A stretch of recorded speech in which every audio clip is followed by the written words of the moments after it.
Your steak could soon be 3D printed. That's if you live in Europe. Israeli company Redefined Meat has struck a partnership with importer Geraldi Meat. You know, it's Ancient here again, and we're going to be looking into this video. We're talking about artificial printing meat, 3D meat, lab meat, science meat, but it's not going to be called meat. We just prefer the organic meat. You know, the standard meat that we grew up on, the one that comes from like the animals. Yeah, let's have a further look into this video.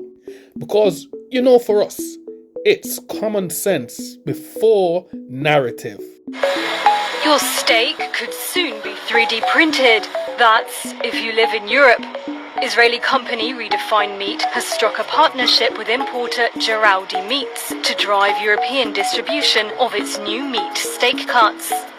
The startup is hoping to establish its products as an alternative to conventionally produced meat. We like conventional meat.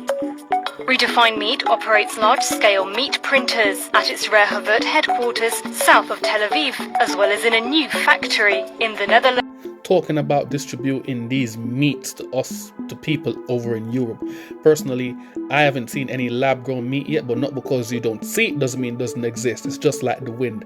However, take a look at this article right here because it's coming to a city near you, where it says, the US government has cleared the way for Americans to be able to eat lab-grown meat after authorities deemed the meat product derived from animal cells to be safe for human consumption. I've said it in previous videos. They love using that word, safe.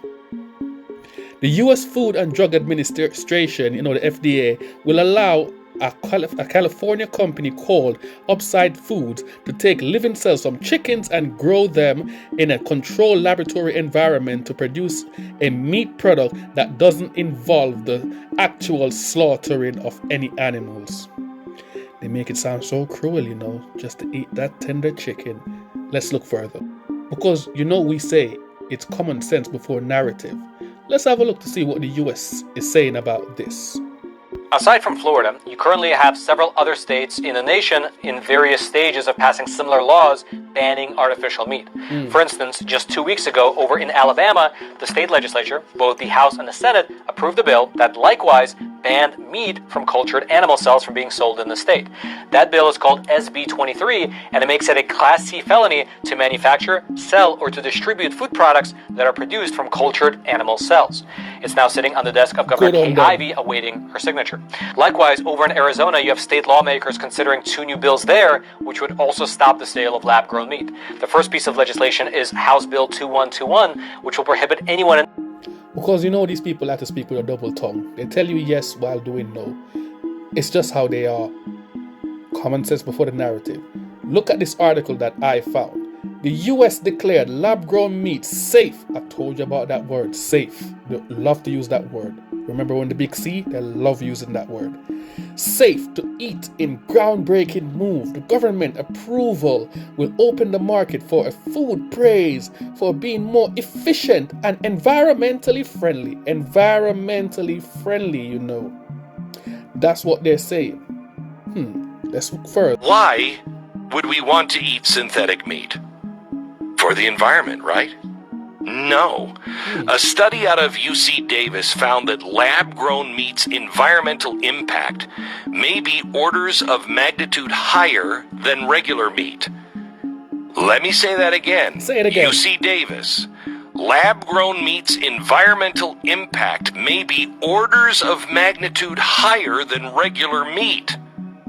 So why is Bill Gates, and Cargill investing in it? Bill Gates is also investing in But guess what? It's not Big B. They're not the only people, billionaires, movers and shakers that's invested in it. But wait for the next video. We've got more to share. So why is Bill Gates, and Cargill investing in it? Bill Gates is also investing in AI, even though MIT found that training one AI model can emit 626,000 pounds of carbon dioxide, which is the lifetime emissions of 5 cars. So it's not about the environment. No, it's not about the environment. It's never been about the environment. These are just the words, the fancy words that they throw out, because over here we believe in the common sense before any narrative. That's what we run with. Drop it in the comment section as well. Common sense before narrative. Because what will happen now? If someone controls your food supply, they will tell you when to eat, how to eat. They control a lot about it. You understand? As well as if someone controls your food, they control your livelihood. And that means you have to go back to them. Now, it is your abundance is your birthright. They will tell you when food is ready. You have to always go to them for your food. You understand the control behind it? Let's have a further look to see who else is involved. Bezos wants to compete with Bill Gates to get you to eat fake meat. Why do these unelected globalists keep pushing this processed meat on you? Tell me. They want it. They think it's the future.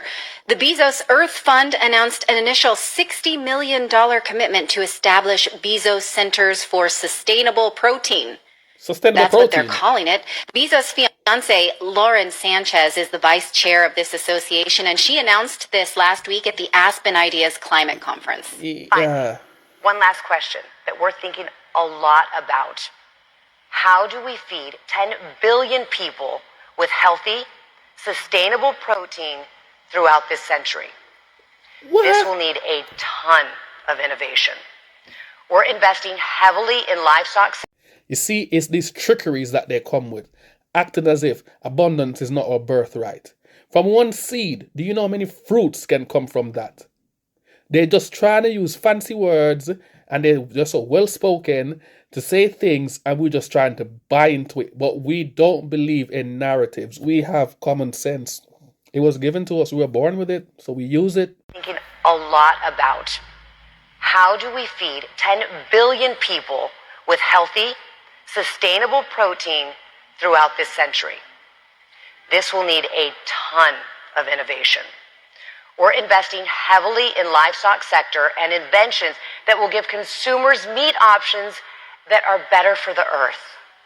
I am thrilled to announce, very excited about this one tonight, $60 million to establish Bezos Centers for Sustainable Protein that will help grow these ideas. Their inventions will make plant-based lab-grown meats cheaper, healthier, and tastier. You can't make this shit up. Cheaper, healthier, tastier. It's all about the money. It's all about the money. Yo, people, this is another one for the Book of Fairy Tales.